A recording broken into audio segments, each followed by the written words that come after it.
Assalamualaikum warahmatullahi wabarakatuh. Rabbi shrah li sadri wa yassir li amri wahlul 'uqdatam min lisani yafqahu qawli. Amma ba'du.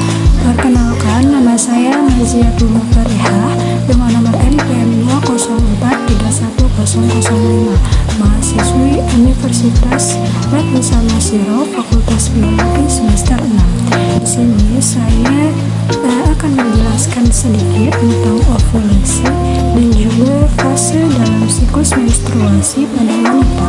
Jadi kita lanjut saja ke penjelasannya. Untuk yang pertama, menstruasi. Menstruasi adalah pendarahan secara periodik dari uterus atau rahim yang disertai pelepasan endometrium atau lapisan terdalam rahim.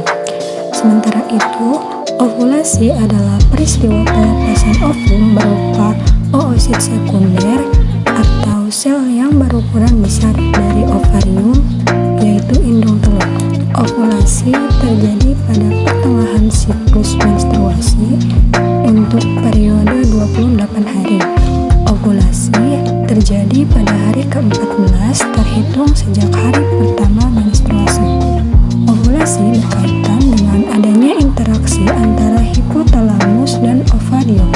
Interaksi tersebut akan menghasilkan 4 fase menstruasi, yaitu fase menstruasi, kemudian fase praovulasi, selanjutnya fase ovulasi, dan yang terakhir ada fase pasca ovulasi. Baik, penjelasannya yang pertama yaitu penjelasan tentang fase menstruasi. Fase menstruasi terjadi bila ovum tidak dibuahi oleh sperma, sehingga corpus luteum atau massa jaringan kuning di dalam ovarium akan menghentikan produksi hormon yang bernama estrogen dan progesteron.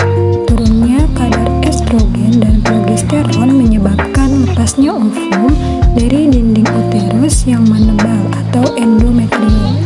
Setelah ovum lepas, endometrium menjadi sobek dan meluruh sehingga dindingnya juga menjadi menipis.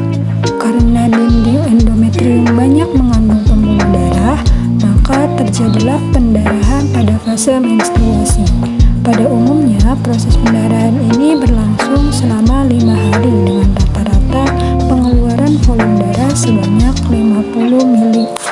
Untuk fase yang kedua adalah fase praovulasi. Pada fase praovulasi atau akhir siklus menstruasi, hipotalamus atau bagian otak yang terdiri dari sejumlah nukleus akan mengeluarkan hormon gonadotropin yang merangsang hipofisis mengeluarkan follicle stimulating hormone atau FSH. Adanya FSH merangsang pembentukan folikel primer di dalam ovarium yang mengelilingi satu oosit primer. Folikel primer dan oosit primer akan tumbuh sampai hari ke-14 hingga folikel menjadi matang atau disebut folicle degrade dengan ovum di dalamnya. Selama pertumbuhannya, folikel juga melepas hormon estrogen yang menyebabkan pembentukan kembali sel-sel penyusun dinding dalam uterus atau endometrium.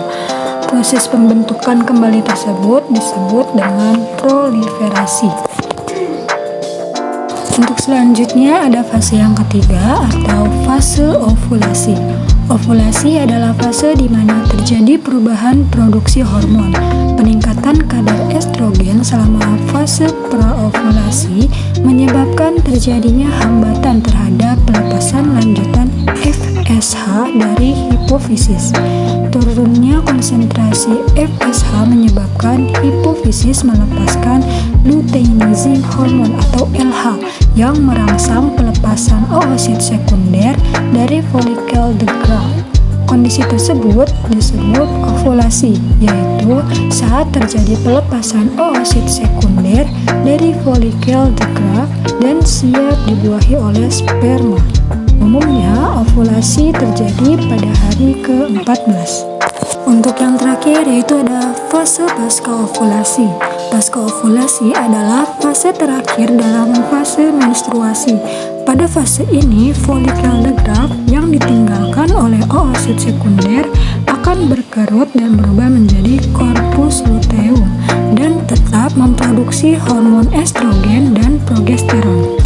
Meskipun korpus luteum memproduksi estrogen, tetapi estrogen yang diproduksi tidak sebanyak yang diproduksi oleh follicle the graft. Progesteron mendukung kerja estrogen dengan menebalkan endometrium. Progesteron juga merangsang sekresi lendir pada vagina dan pertumbuhan kelenjar susu pada payudara. Keseluruhan fungsi tersebut berguna untuk menyiapkan implantasi zigot pada uterus bila terjadi pembuahan atau kehamilan. Proses pasca ovulasi ini berlangsung dari hari ke-15 sampai hari ke-28. Namun, bila sekitar hari ke-26 tidak terjadi pembuahan, korpus luteum akan menua berubah menjadi korpus albikan sehingga tidak menghasilkan hormon lagi.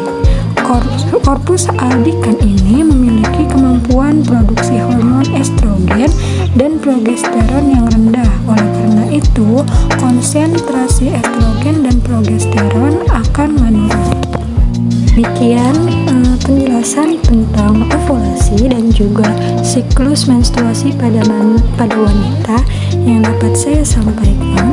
Kurang dan lebihnya mohon dimaafkan. Billahi taufiq wal hidayah. Wassalamualaikum warahmatullahi wabarakatuh.